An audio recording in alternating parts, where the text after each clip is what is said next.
Friends, তোমরা যারা গৌরবঙ্গ ইউনিভার্সিটির আন্ডারে প্রথম সেমিস্টারে ছাত্রছাত্রী আছো এবং তোমাদের রাষ্ট্রবিজ্ঞান সাবজেক্টটা এমডিসি কোর্স হিসেবে আছে, আজকের ক্লাসটা তোমাদের জন্য অত্যন্ত গুরুত্বপূর্ণ।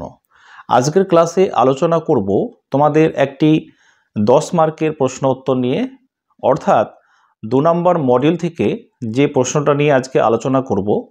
তোমরা অবশ্যই প্রথম থেকে শেষ পর্যন্ত ক্লাসটি দেখতে থাকো এবং চ্যানেলে নতুন হলে অবশ্যই এমআর এডুকেশন চ্যানেলটার পাশে যুক্ত থাকো। তো দেখো, কন্টেন্টটা হচ্ছে আমাদের এমডিসি পেপার রাষ্ট্রবিজ্ঞানে প্রথম ডেফিনেশন হচ্ছে মানবাধিকার কি এবং মানবাধিকারের অর্থ, সংজ্ঞা, প্রকৃতি, পরিধি, বৈশিষ্ট্য, এই সমস্ত কিছু আমাদের কিন্তু জানতে হচ্ছে। অর্থাৎ তুমি মানবাধিকারের উপরে প্রকৃতি, অর্থ এবং ডেফিনেশনটা না জানলে তুমি কিন্তু বড় প্রশ্ন সমাধান করতে পারবে না। তো সেই জন্যই তোমাকে কিন্তু মাথায় রাখতে হবে যে মানবাধিকার বলতে কি বোঝো। প্রথম 1 নাম্বার তোমাদের জন্য কিন্তু ইম্পর্টেন্ট একটা কিন্তু প্রশ্ন। আমি তোমাদের এর আগের ক্লাসে এই মানবাধিকারের প্রথম 1 নাম্বার মডিউল থেকে তোমাদের আমি ইম্পর্টেন্ট প্রশ্ন বলেছি এবং আজকের যে তোমাদের গুরুত্বপূর্ণ ক্লাসটি, এটা তোমাদের জন্য সব থেকে বলতে পারো নির্ভরযোগ্য একটা প্রশ্ন। হচ্ছে আমাদের প্রথম প্রজন্মটা, এই যে প্রজন্মটা রয়েছে, এটা হচ্ছে প্রথম প্রজন্মটা শুরু হয়েছিল পৌর অধিকার থেকে, অর্থাৎ পৌর অধিকার যেটাকে বলা হয় পৌর অধিকার। প্রথম প্রজন্ম 10টি বা 20টি জেলা মিলিত একটা হচ্ছে রাজ্য। তো আগে কিন্তু প্রাচীনকালে কি হতো, আগে পরিবার কিভাবে গঠন করা হবে সেটা নিয়ে কিন্তু তখনকার মানুষের মধ্যে কিন্তু ধারণা আসবে, অর্থাৎ ধারণা তখন থেকে কিন্তু সৃষ্টি হলো যে কিভাবে পরিবার আমরা তৈরি করব। তো এই যে প্রজন্মটা প্রাচীনকাল থেকে শুরু করে আমাদের এই পর্যন্ত মানুষের প্রত্যেকটা ব্যক্তির অধিকার, সে কিভাবে তার কাজ করবে, সেটা কর্মক্ষেত্রে হতে পারে, তার ব্যক্তি জীবনে হতে পারে। তো তার ইচ্ছার অনিচ্ছার বিরুদ্ধে কিন্তু অনেক কিছু তার কিন্তু মৌলিক অধিকার থাকে। তো প্রথম মৌলিক অধিকারটা হচ্ছে পৌর অধিকার। তারপরে যেটা আসছে সেটা হলো রাজনৈতিক অধিকার। অর্থাৎ রাজনৈতিক প্রবক্তা বলে একজন দার্শনিক ছিলেন, তোমরা প্রত্যেকে নামটা জানবে, রুশো। তিনি কিন্তু ফরাসি দার্শনিক ছিলেন। রুশো তিনি কিন্তু প্রথম এই প্রজন্ম নিয়ে কিন্তু ধারণা দিয়েছিলেন। আমাদের কিন্তু ছোট এমসিকিউ আকারে পরীক্ষায় প্রশ্ন আসতে পারে যে প্রথম প্রজন্মের ধারণার প্রবক্তা হলেন কে। প্রথম প্রজন্মের, অর্থাৎ ফার্স্ট যে প্রজন্মটা আসছে, প্রথম প্রজন্মের ধারণার প্রবক্তা হলেন কে? তাহলে কে হবে? রুশো। এরা হলেন প্রথম প্রবক্তা। তারপরে যে ব্যক্তিটার নামটা আসে, অর্থাৎ যে দার্শনিকের নামটা আসবে, সেটা হচ্ছে জন লক।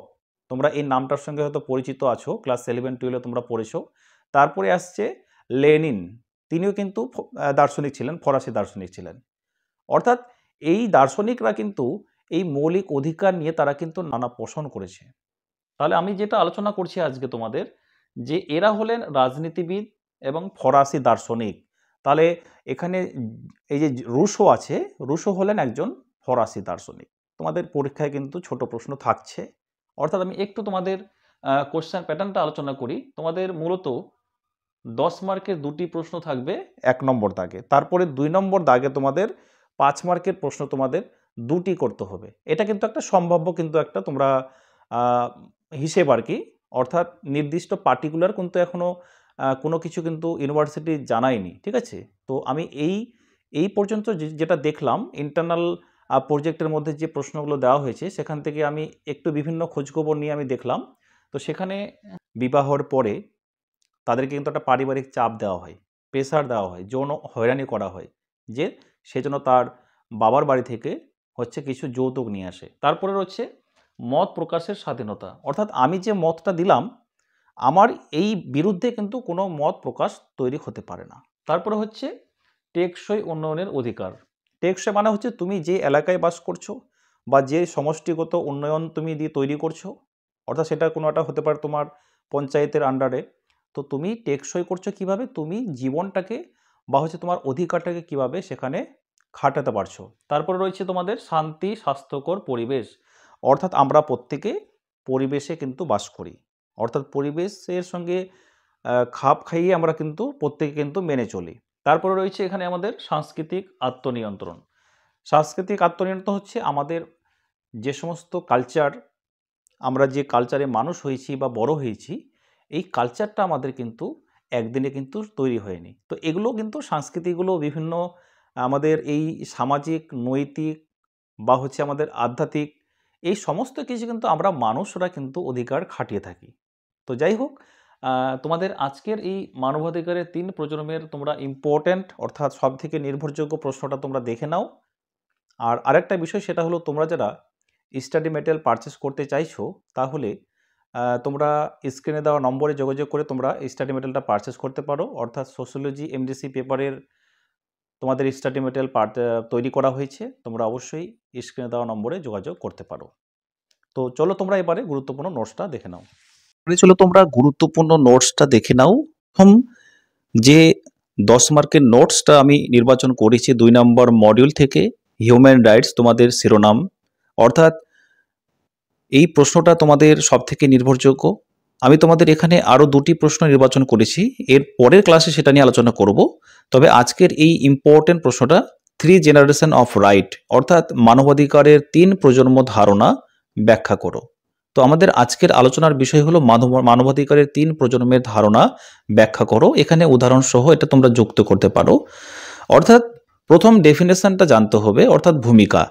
অধিকার সম্পর্কিত ধারণাটি বহু প্রাচীনকাল থেকে এলেও একদিনে এই অধিকার ভোগ করা মানুষের সম্ভব হয়ে ওঠেনি।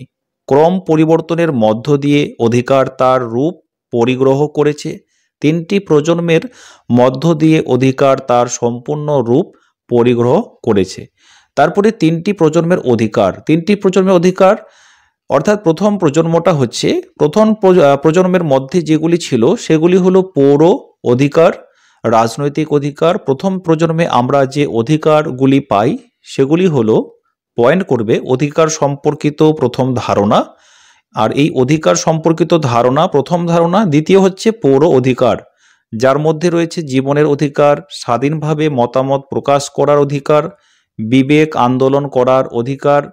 তারপরে ব্যবসা সম্পর্কিত অধিকার, পেশাগত অধিকার, সম্পত্তির অধিকার প্রভৃতি। তারপরে রাজনৈতিক অধিকার, যার মধ্যে রয়েছে ভোট দানের অধিকার, গণতন্ত্রে জনগণের অংশগ্রহণ, নিযুক্তির অধিকার এবং সরকারি সমালোচনা করার অধিকার প্রভৃতি।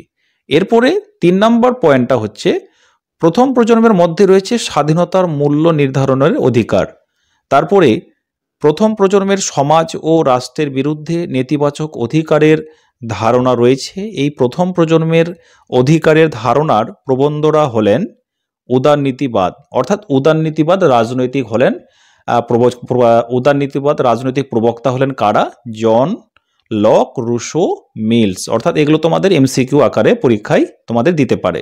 তারপরে সুবিধাগুলো আমরা জানবো। প্রথম প্রজন্মের অধিকার থেকে আমরা যে সুবিধাগুলি পাই সেটি হলো ব্যক্তিগত উন্নয়নের প্রয়োজনীয়তা, অর্থাৎ মানুষের ব্যক্তিগত প্রয়োজনীয়তা থাকতেই পারে। তারপরে রাষ্ট্র ক্ষমতার ব্যাপক সীমাবদ্ধতা। তারপরে প্রত্যেকটি ব্যক্তি সমানভাবে মর্যাদা পেয়েছে। আমরা ভোট দেওয়ার অধিকার রাখি, অর্থাৎ প্রত্যেকটা নাগরিকের কিন্তু আমাদের রাষ্ট্রের মধ্যে কিন্তু প্রত্যেকেরই কিন্তু যৌথভাবে অধিকার রয়েছে সমানভাবে। তারপরে গণতান্ত্রিক সমাজের ভিত্তি প্রতিষ্ঠা লাভ করেছে। তারপরে দ্বিতীয় প্রজন্মের অধিকারগুলি হলো সামাজিক এবং অর্থনৈতিক অধিকার। এই প্রজন্মের অধিকারের ধারণাটি প্রথম লক্ষ্য করা যায় 19 শতক থেকে 20 শতকে। দ্বিতীয় প্রজন্মে আমরা যে অধিকারগুলি পাই সেগুলি হলো সামাজিক এবং অর্থনৈতিক অধিকার, যার মধ্যে রয়েছে কর্মের অধিকার, শিকার অধিকার, বৃদ্ধ বয়সে প্রতিপালিত হওয়ার অধিকার, বাসস্থানের অধিকার, অর্থাৎ আমরা যে জায়গায় বসবাস করে অধিকার খাটাচ্ছি। তারপরে দ্বিতীয় প্রজন্মে রয়েছে সমতার মূল্য নির্ধারণের অধিকার। এই প্রজন্মে সামাজিক আন্দোলনের প্রভাব লক্ষ্য করা যায়, মার্ক্সের ভাববাদের দ্বারা প্রভাবিত হয়েছিল। তারপরে ইতিবাচক অধিকার এবং নেতিবাচক অধিকারকে রাষ্ট্রের অংশ হিসেবে লক্ষ্যহীনতার প্রণয়ন করা হয়েছিল।